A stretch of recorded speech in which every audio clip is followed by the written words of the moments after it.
I will arise and go to Jesus.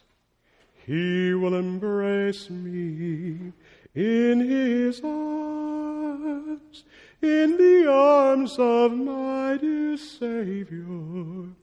Oh, there are 10,000 charms. Oh, there are 10,000 charms.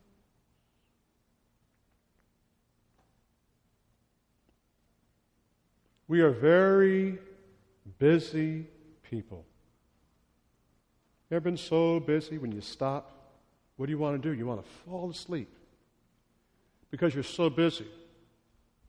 Oftentimes this happens to Father Dominic and I when we go to movies. Usually Saturday night is movie fun night, but if the week has been particularly busy, oftentimes you'll go to see this movie that has great reviews, and then oftentimes we couldn't tell you what the movie was about because we fell asleep. And we're not that old. I don't think we're that old. We are such busy people. I had 2 weddings this weekend, and so part 2 of the wedding was this afternoon. And so oftentimes brides can be very, very worried. But I was standing up here, and the wedding party came in, and the groom was beaming with delight. And I could see the bride doing one of these numbers outside. You know, she was so nervous. I think maybe that was getting the tears back. I'm not sure what was going on. But then she walked in. Everybody's smiling, snap, but she was like this. All the way in the church. And so finally, we began and, shared the readings and then a little preaching, and then she started to kind of like let those shoulders down a little bit. Well, after the wedding, it was so funny because we went in to take some pictures, and she said, "Oh my God, the church looks so beautiful." She goes, "I didn't even see it when I was walking down the aisle." How much preparation goes into a wedding, right? Many of you who are preparing for a wedding. So much preparation goes into it, and the music and the environment is absolutely beautiful.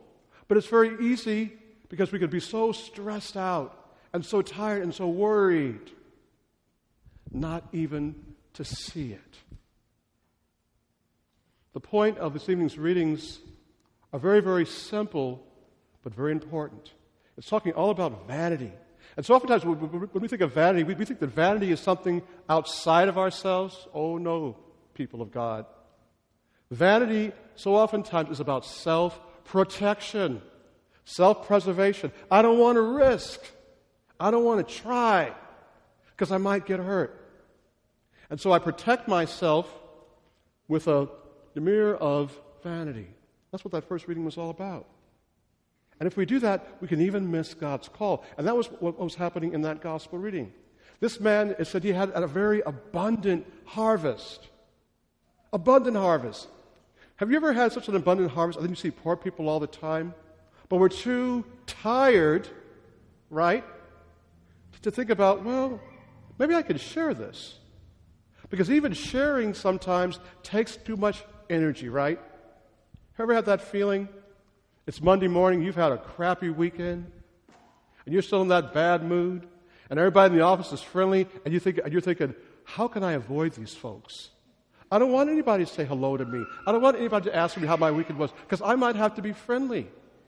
I might have to rise above whatever's going on with me and make an encounter. The gospel reading is all about seeing. Because we can become so worried about our own stuff, we can fail to see.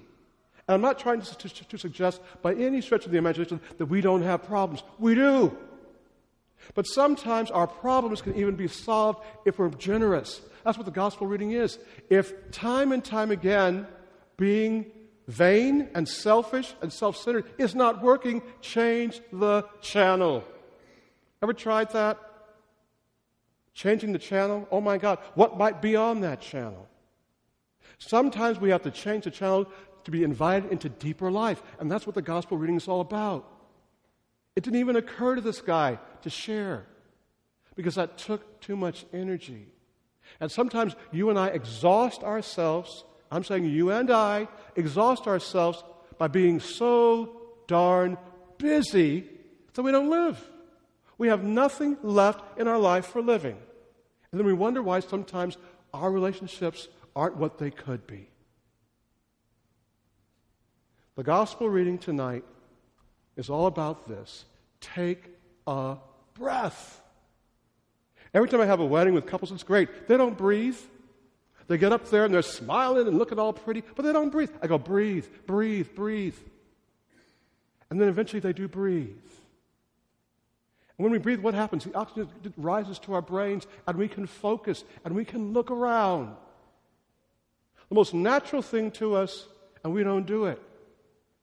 We have to breathe to live. That's what the gospel is all about. Breathe. Because when you and I can take a deep breath, even when we don't think we can, we're able to see possibility and life. So here's the homework. I want you 3 times a day, I don't care what's going on, to take a deep breath. And you might be angry as all get out with me for even suggesting that. I don't care, because I'm leaving. I don't care. You take that up with Father Dominic, because I don't care. Actually, I really do care. We have to learn how to take a breath, because sometimes we don't think we can. So I want you to do that 3 times a day. Especially when you find yourself in a tizzy, and you're not focusing, and your only thought is, like in that gospel reading, preserve my life, and then I can have a happy life. But then God says what? Time to go, baby. And you can't take it with you. And you haven't even set up a plan to share it with anybody. Breathe. That's the homework.